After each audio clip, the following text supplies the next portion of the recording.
To view the teams that you're a member of, click on the Teams app in the app bar. There are two layouts available for your teams. By default, you should see the grid view, which displays all of your teams as tiles. To organise your teams in this layout, you can drag your teams around the grid to a different location. You can then click on a team to enter it. You can click on the All Teams button in the left rail to go back to the grid. If your teams appear in list view, all your teams and their channels will appear as a list in the left rail. You can scroll down the left rail and click on each channel within a team to access it.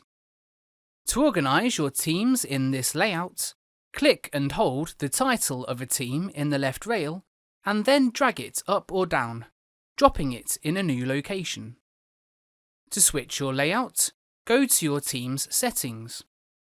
Click on the circle next to the Minimize button, which will contain either your profile picture or initials, and then click on the Settings option in the menu. When your settings open, select the layout you want in the Layout section.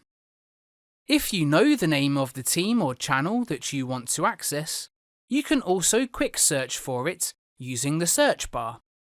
Type the name of the team or channel into the search bar and click on it in the search results. You will immediately be navigated to that team or channel.